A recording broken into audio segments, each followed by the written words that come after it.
Hey everyone, this is going to be a quick video just to demonstrate to you how to complete this assignment. So this video is kind of like the directions for this assignment. The screen's going to move and you'll see me pointing to stuff, and I'm just going to show you exactly how you are supposed to complete this assignment. So like I said, this is like the directions for this assignment. So as you learned in the previous lesson, who can vote in this country has changed a lot since the beginning of the United States. In the very, very beginning of the United States, if you wanted to vote, you probably had to be white and you probably had to own land, which wasn't a huge amount of people in the United States at the time. Over time, that changed. In the column on the left-hand side in green, you see a bunch of laws and amendments that have been passed in our country's history that have changed who could vote. Some of them deal with making it so it didn't matter what race you were. You could vote regardless of your race. Some of them dealt with it didn't matter if you were a man or a woman, you could still vote. Some of them dealt with it didn't matter if you were rich or poor, you could still vote. Some of them dealt with how old you were.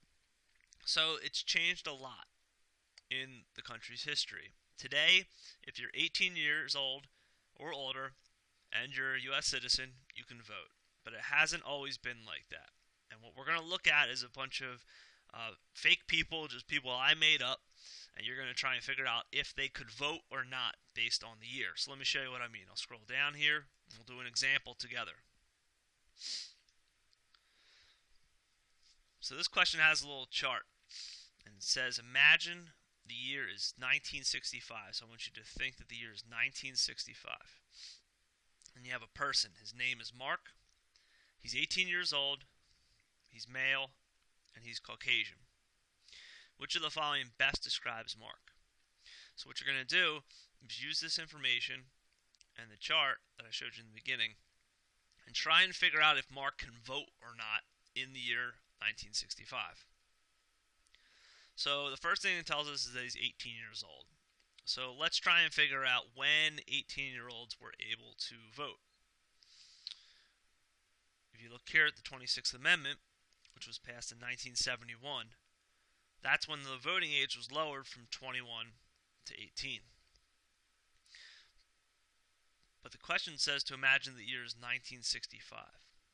1965 is before 1971. So that means that in 1965, even though Mark's 18, and in our world today, being 18 is enough to be able to vote, in 1965, 18-year-olds could not vote. That means that Mark was not able to vote in 1965. So let's go through the answers. A says Mark is old enough to vote. We know that he can't vote, so it can't be A. Mark cannot vote because he is too young.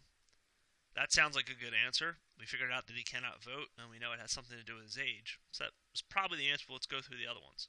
Mark can vote because he is a man. We know that Mark can't vote, so this can't be the answer. And Mark cannot vote because he is white. In 1965, there was no restrictions based on Caucasian people to vote, so it can't be D. The answer for this one would be B. Mark cannot vote because he is too young. So that's what you'll do on the next page. You'll have people just like Mark. It'll say the year and some things about them. And you'll go up to the chart and try and figure out if they could vote or if they could not vote. If you have any questions, please reach out to your teacher, and they'd be happy to help you. Good luck, everyone.